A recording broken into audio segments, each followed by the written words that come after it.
Hi, this is Derek Murphy. I was playing with the camera because I'm not exactly sure that this is working. It says to rotate the device, and I don't know. But I think this is working. My plan was to start doing YouTube lives every day at 8 p.m. I don't usually do things on schedule because since I don't have like a work schedule, we tend to have this weird thing where I'll stay up like an hour or two later every day until it's totally wrong. You're sideways, someone says. Let me try this.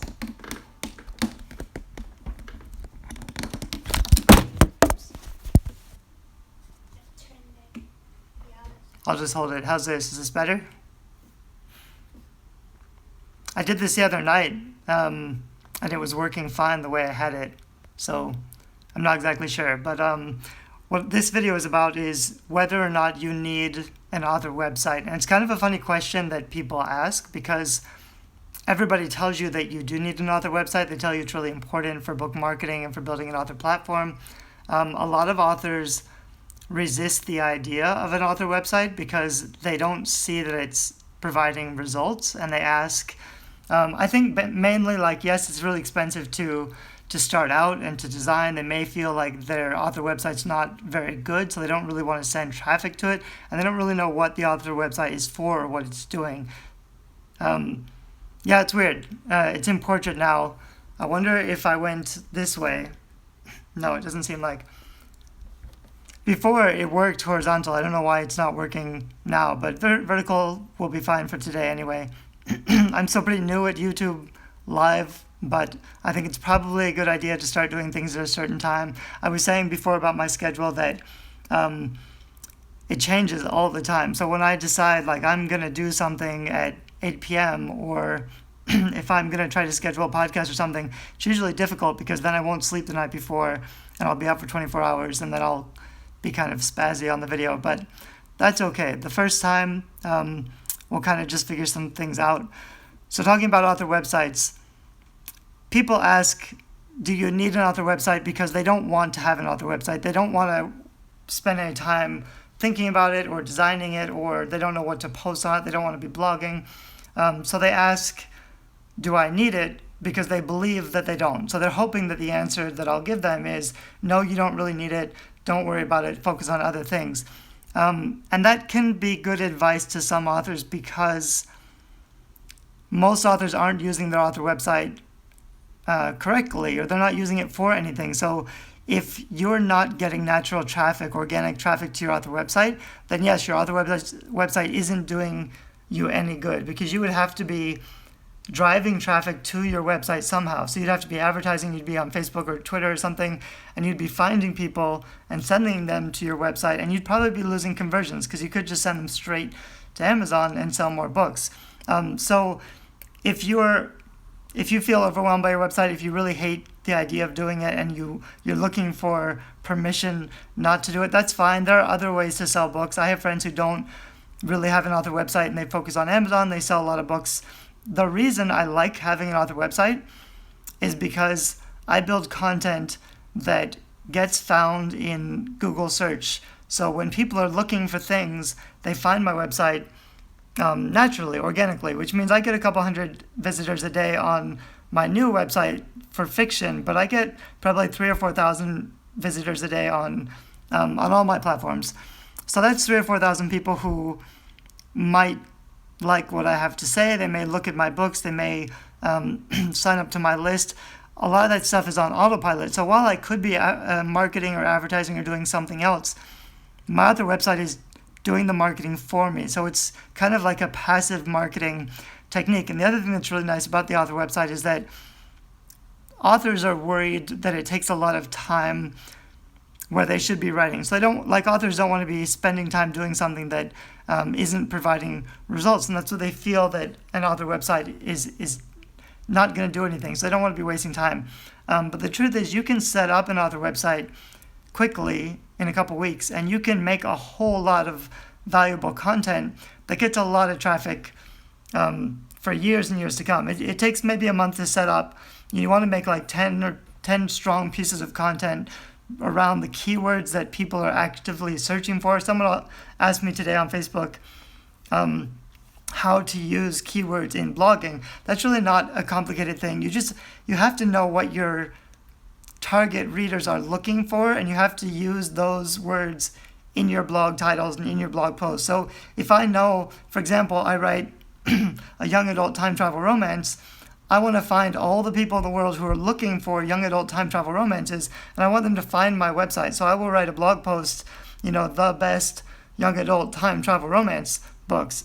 And actually, I'll probably write 5 of those. I'll write one for 2017, 2016, 2015, so that you don't really have to go backwards for every year, but you can start in 2017 and then start doing one every year. So if you have a historical romance or a fantasy, supernatural fantasy, you can just be writing the top 10 books that are similar to my books of 2017, or even you could do May 2017. You could do it every month. If you're just promoting one book, every month you should be recommending like the top 10 new releases that are similar to my book.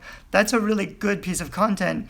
The reason it works so well, if you're just writing content about yourself and your book, nobody's looking for those things. But if you're writing content about other authors, if I write these are the top 10 best books in my genre, if I do it every month, that's only one blog post a month. It takes me, a few hours to write. And actually, I'll pay a virtual assistant to research those kind of things for me. It might cost like $20 or $30 to hire someone to research and post that kind of an article for you. So it's a very valuable piece of content. You should be doing it monthly. After a year, you'll be getting pretty consistent traffic. And like I was saying, the reason that those posts are so valuable is that if I'm promoting 10 other authors and I tell them about my post, someone just asked me today, because I recommend this a lot. So somebody did a post like this and they said, hey, I just made a post like you recommended. And I said, your book and these other 5 books are really great books. And so I just took that piece of content because he's promoting my book. So I retweeted it on Twitter, and then I tagged 2 of the best-selling authors that he also featured in that post, and they retweeted it. So this, he made a post pretty quickly, and he's gotten a lot of visibility, organic visibility, and shares and traffic back to his website. So you just have to do that like every month. And like I said, you can hire someone else to do it for you, and you don't have to do it all the time. I hired an assistant, so we've been doing these kind of posts for the last 6 months or so, and we probably have 20 or 30 posts. And now when you search for, when you go on Google and you search for the best young adult science fiction books, the best young adult dystopian books, any of those kind of keyword searches, you're likely to find one of my websites, because most fiction authors, they're not doing any of this kind of content. So it's not that hard to rank more than other people. The other thing that's important with SEO, which I should mention, you have to use the right keywords that people are searching for, but then Google is going to score you based on how much, what's the word? Not credibility, not authenticity, authority. How much authority your site has. So Google, if you write a post like the top 10 best young adult fantasy mermaid books, and 5 other blogs write the same post with the same keywords, Google has to decide which one to show first. So they're going to choose the blog that has the most incoming links. So if you're writing those kinds of posts, and you get a lot of the other authors to link back to you, and you're providing a lot of that kind of content, then Google will be more likely to show you first. But it also matters where those links are coming from. So you want other high authority sites in your target genre. So for me, young adult sites that talk about young adult fiction or blogging, fiction sites, I want those blogs linking to and pointing to my blog so that whenever I write my content shows up higher in search results. That's kind of all you need to know for SEO. You don't have to get too detailed. There are tools like KDP Rocket where you can find out what people are actually searching for, which helps to know what kind of blog posts you want to write. But you can also just common sense it. You can just say, these are my target keywords for my genre or for my book. This is what I want to hit. And you want to write a lot of blog posts about that, not just about your book, but about other people's books. And then you want to increase the chances of Google ranking that high in the search results by sending more high-value links back to that content. So, for example, if I wanted to rank even better, I could take one piece of content, like best young adult mermaid fantasy books. I could make a blog post about it. Then I can turn it into a bunch of pictures. For example, I could pull quotes from those books and I could turn them into image graphics. I could put those on Pinterest. I can make a SlideShare, which is a PowerPoint, and put it on SlideShare, which is there's a social media account, a social media platform owned by LinkedIn, which is just about PowerPoints. So you could make a PowerPoint of the 10 best whatever books and upload that to SlideShare, and then you can make a video of you talking about those 10 books, or just going through the SlideShare you just made and put that on YouTube and link back to your original piece of content. That's a pretty easy thing that you can do, and you can do that once a month for one piece of content, and pretty soon you'll be getting all of the traffic for readers who are looking for your types of books, because there's no competition. There's nobody else who's really doing these kind of things, because authors don't consider it bookmarking. They don't want to focus on content marketing or building your author website or your blog, because they don't really get organic traffic, and they think book marketing is actively going out and putting your book in front of strangers, or going out and saying, like, go buy my book on Twitter or Facebook. That kind of book marketing doesn't work anyway, and when you do it, like with advertising, it's expensive. So you can within reason do pretty well advertising your book.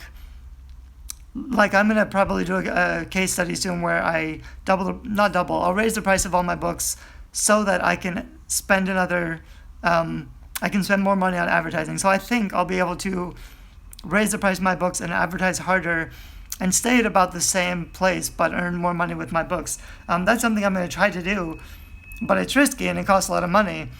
Whereas all of the content building stuff, I'm building content now, I'm hiring a virtual assistant now, but it doesn't cost very much. It's pretty easy to do, and my traffic increases every month. So right now I get a couple hundred visitors a day, but in the next few months I'm going to do two really large, hold on a sec, I'll answer your question, Nadine. I'm going to do a couple really big things soon with my platform. One is a scavenger hunt. So basically I have 140 authors who are going to join me in a scavenger hunt where we send all of our readers through all of our websites to find clues to solve a puzzle where they can win a really big prize. So I'm putting in, I think, $500 in Amazon credit.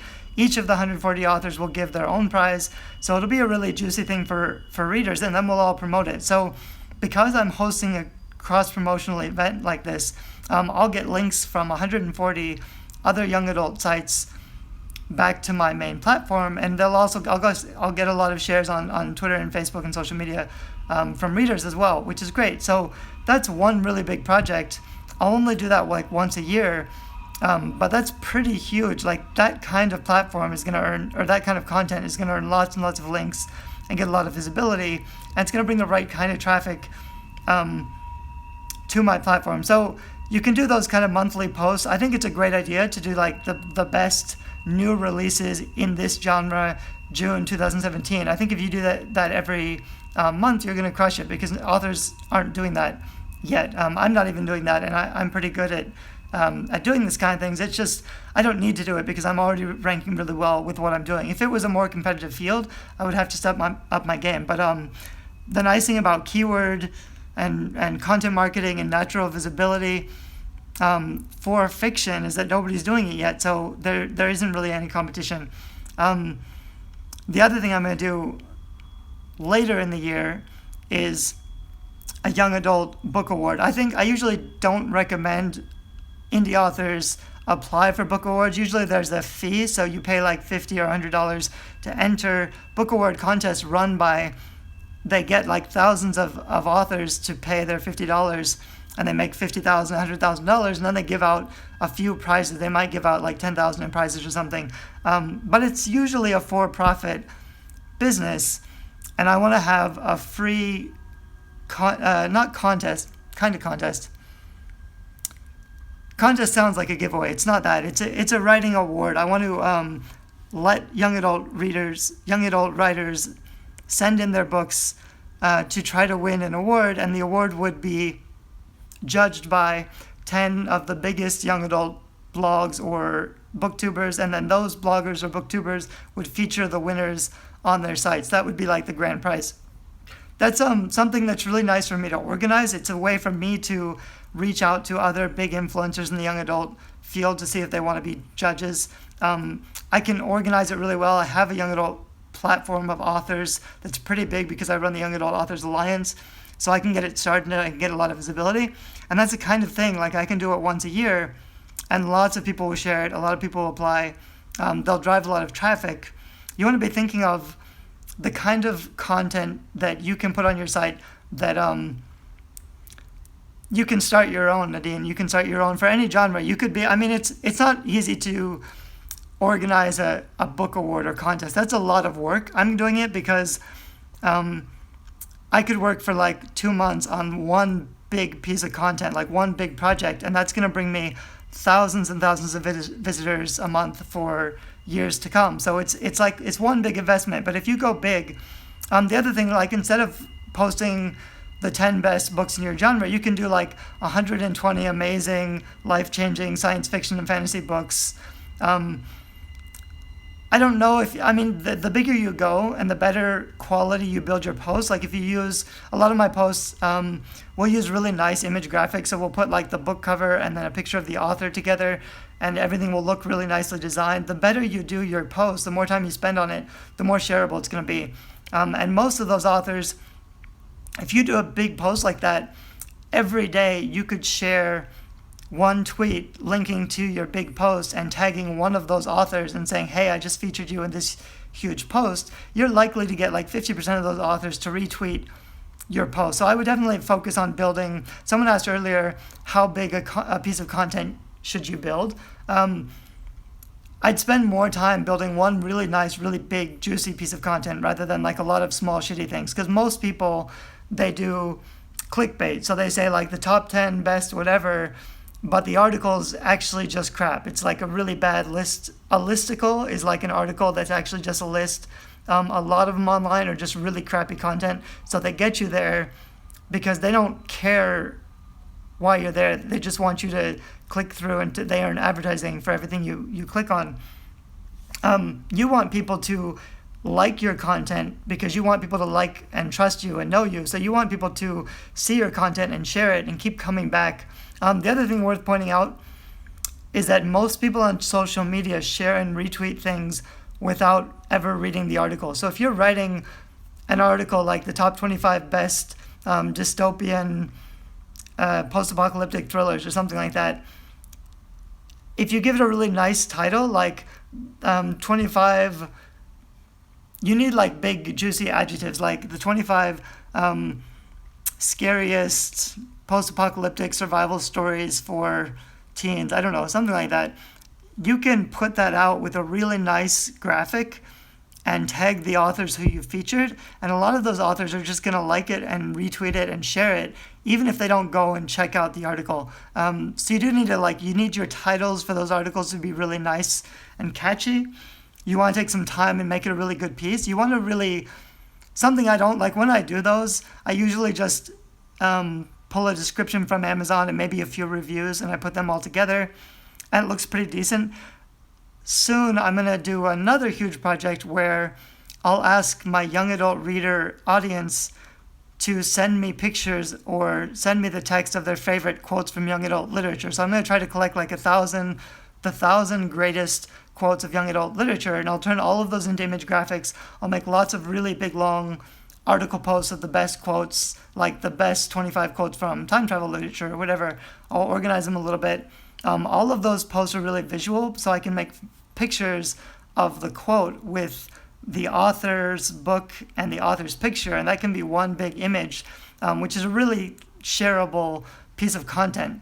So I'll have 1,000 of those. I'm crowdsourcing, so I'll get my readers to engage on Facebook by entering a contest, by posting the quotes and posting the pictures, and they'll win a big prize or something for the best quotes. And then I'll turn all of that content into content for my blog, content for Pinterest. I can make YouTube videos about it, like I said before. So I'm basically crowdsourcing. I'll offer like a $500 prize. I'll crowdsource to my audience to win the prize all of the content. I'll have a virtual assistant design it and put it all together and make it really nice. And that's a piece of content, like most people, image quotes are a great piece of content. A lot of business people use them. People in fiction aren't really using them very well yet. They're mostly using them for their own books. I want to use them for every young adult book, like all the best young adult books in existence, because then all of the authors who I feature with those quotes are going to be sharing my posts and my website where I'm featuring their best quotes from their books. So that's why it's important to talk about other people's books and not just yours. You can't build traffic to your platform if you're just talking about yourself. So those are several ideas of the kinds of content that I build for my websites. And I'm, like I said, I'm getting like 200 hits. Actually, on the community blog that I set up, the Young Adult Shelf, I'm getting about 200 hits a day. On my fiction blog, which is Urban Epics, I think I'm getting 300 or 400 hits a day.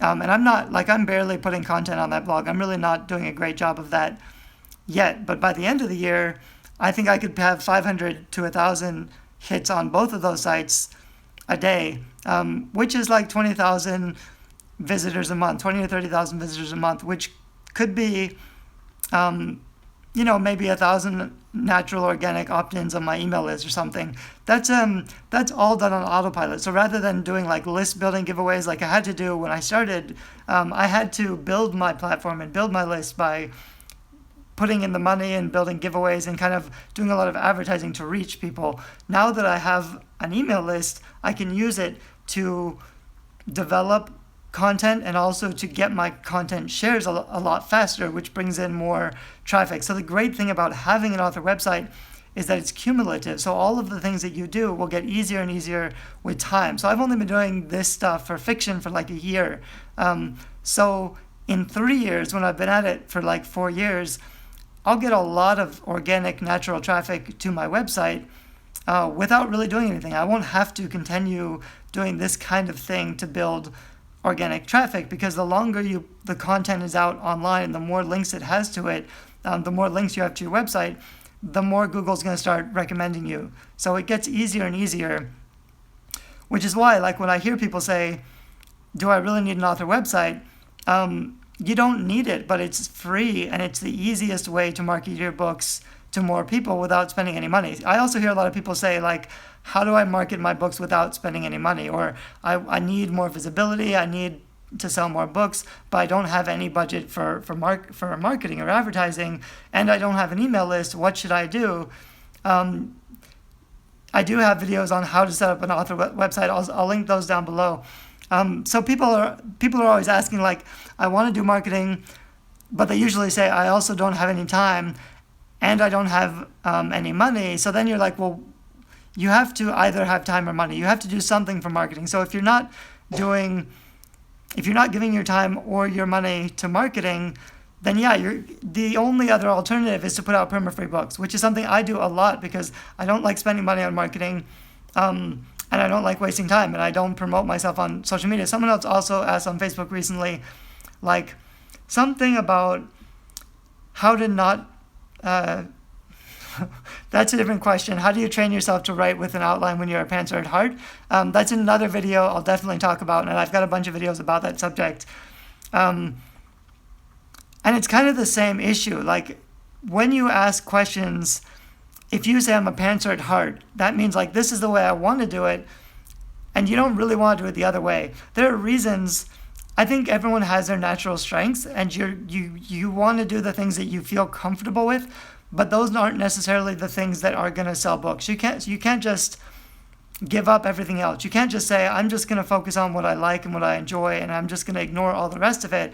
Successful authors are the people who figure out what they're not so good at, but learn. Because a lot of this stuff, they're all learnable skills. If you're not good at blogging, or if you feel like you're pantser and you don't feel comfortable outlining, nobody ever feels comfortable at the stuff that they haven't done a lot of. You have a lot of practice pantsing, or doing the things that you feel comfortable about. You're comfortable with them because you've done them a lot. Anything new is always going to be a little scary and a little challenging. But that doesn't mean, like, you can't say, it doesn't come naturally to me. I'm just going to give up. Everything has to be.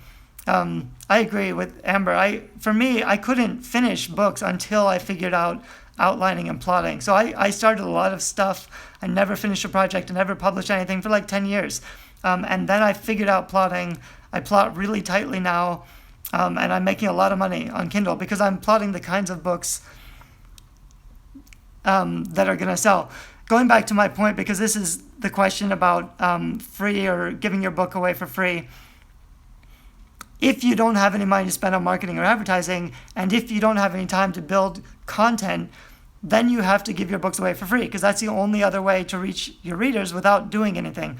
And that's a totally valid thing to do. I've given away probably 100,000 books for free, and I'm making a lot of money. It's fine to give away. I actually give away books for free as part of my marketing plan because I can get more reviews and I can get them to stick longer on Amazon by giving them away for free for like 3 or 4 months and then switching them to paid after they have a bunch of history and they stick better. So I'll earn more money by giving my books away for free in the beginning. Then when you want to switch to paid, it's difficult. You have to you can only charge as much as you're convincing readers to pay for your book. So if you're not converting well, if there's problems with your book cover, your description, or your reviews, if you don't have more than 25 reviews, I shoot for like 100 reviews before I'm comfortable marketing the book, because anything less, if you start spending money on advertising, it's not going to convert well enough for you to make money on a $2.99 book. I'm just at the point where I have 99-cent books, and I've always recommended starting with 99 cents. But I think I'm going to put my 99-cent books up to $2.99 and then spend a lot more money on advertising, because I think I'll be able to, if I spend the money on advertising, I'll be able to earn about the same amount of money with the higher prices. But you can't, with pricing, again, this is a whole different video, but you can't just choose a price that you like. You can't say my work is worth $4.99, so I'm going to price at that price point. You have to test prices, and if you're not selling, then whatever you're doing isn't converting well enough to sell the book. So if you try to price it $2 or $3.99 and you're not selling, then you have a problem with your cover or your blurb, or you don't have enough reviews. If everything is perfect and you're converting really well and your page is really converting, then you may be able to switch to a higher price and you may stick longer. But again, this is why I give my books away for free for a long time, so I can test everything out and make sure my books are converting really well and to make sure they're sticking well. I'd also prefer to have more sales at 99 cents, even if I'm earning less money, because it teaches Amazon that my page is converting well. So if I get 1,000 sales at 99 cents, I might make like $300.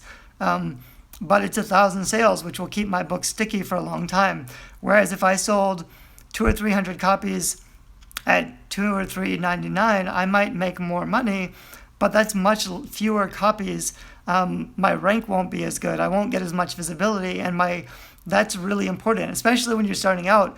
Eventually, when I have like 30 or 40 books and I have tons of series and they're all selling really well, I'll put them all up at $2 or $3.99 and I'll advertise really, really hard and I'll make tons and tons of money. But because I still feel like I'm starting out, and a lot of my books are like half books, or I'm still like testing the market with some stuff, so I don't really feel comfortable charging the higher price points because I think readers are going to complain. Once I update my half books to full books, then I am going to start to go through and update everything. I got off track. This is really just a video about whether or not you need an author website. So I'm going to stop this one. I'm going to try to do a live video every day at 8 p.m. for the next week, and then maybe I'll keep going. So if you have questions for me, you can visit my Facebook group, GorillaPublishing.com. On Facebook, the Gorilla Publishing Facebook group. You can ask me questions in there, and I'll put them on my list. If I don't see your question here, because I'm not really sure how the live questions work, I think I can go back and answer them after the live is over. But you can also post questions down below this video if you miss a live event and you're watching this later. And I'll answer your questions in the comments, or I'll make a new video for you. I'm going to try to do a live video every night answering one question. So I hope this will be helpful, and I'll try to figure out this should be able to do horizontal, but I don't know. I'll figure that out for the next video. Yeah, I agree with, there was a comment on it's hard to make money with a 99-cent book. That is true, but your goal shouldn't be making money when you start publishing. Your goal should be getting your writing out to enough readers who enjoy your reading and your writing and are willing to leave reviews. So I haven't focused on making money for like the first year, and I've built a really big platform and a lot of fans, and now it's pretty easy to make money with my fiction. It has been really easy. I was going to make another video.